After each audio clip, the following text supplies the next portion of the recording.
second one I've got here is a movie called Lee, like Lee, like the name. That is for Lee Miller, who is an actual historical figure. This is a biopic. This has probably, you'd say, Oscar hopes written all over it. Directed by Ellen Kuras. Lee is the story of Lee Miller, once again, played by Kate Winslet. You also have Alexander Skarsgård in here as her longtime love, I should say, Roland.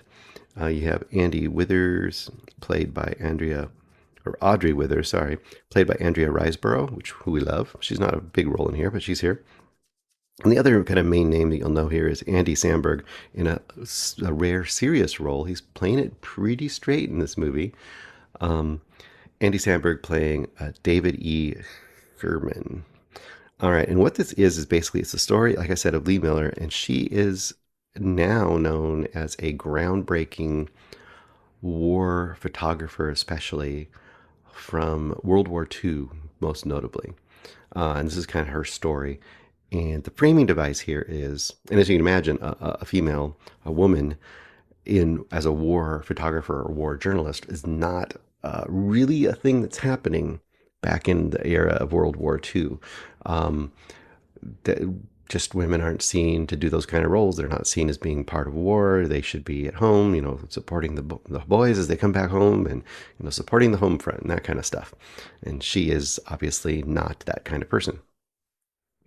The basic concept is you've got her at the beginning. Here's the setup.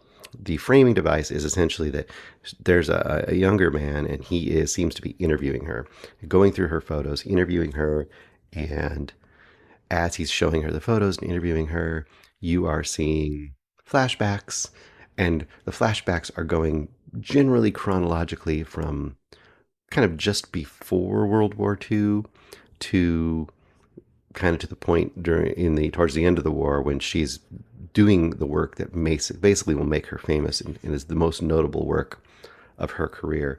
But her beginnings are, once again, I'll just say, they don't have a little bit, maybe too much at the front end of this, of kind of just her, kind of what her lifestyle is early on. She's kind of more of a socialite in the art and photography world, hanging out with names, if you know these names like Man Ray, very famous photographer from that era. She's working for Vogue.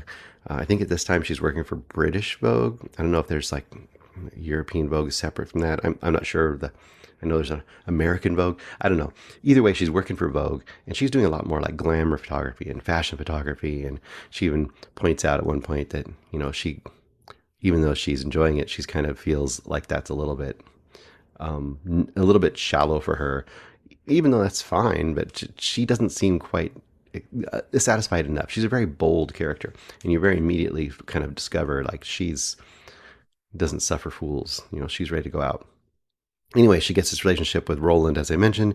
He's a painter, so they're kind of living this bohemian lifestyle, and of course, World War II starts. And once again, we keep flashing back and forth, so we'll see maybe kind of the making of one of her famous photographs. You don't really know at the time, but then you see, oh, that's a photograph that she took, depending on how much you know about her photographs. And I've seen a few of hers, didn't really know necessarily much history about them. And of course, the main meat and potatoes of this movie is early on, during like the Blitzkrieg and stuff, and when you're having all these air raids in England, she, being a photographer already, is drawn out into the streets, and she's drawn to take pictures of things that people aren't necessarily taking pictures of.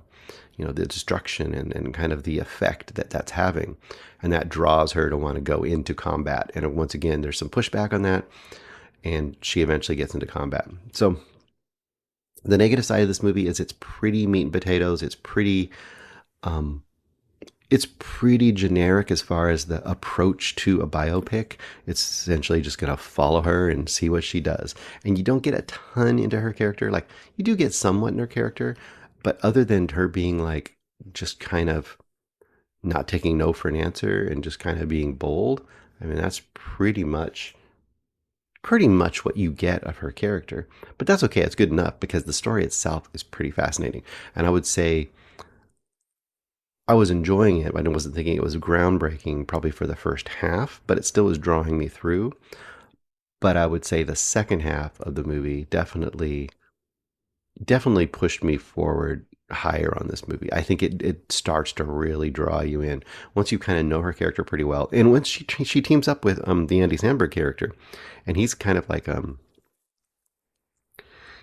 photographer there with the military, and he kind of immediately kind of sees her talent and kind of starts helping her, and she is kind of resistant to that at first, being much more of a lone wolf, and she quickly seems to get trust of him, and she's trusting him so that she and he kind of team up, and you can kind of sense that he knows she's the big dog. He knows that she's actually the true talent, even though he has his own talent, and he essentially becomes kind of her assistant essentially. And it's not ever stated, but they both seem to kind of know that that's the role that they're in, and he's a pretty great kind of solid character to kind of follow with her throughout this experience.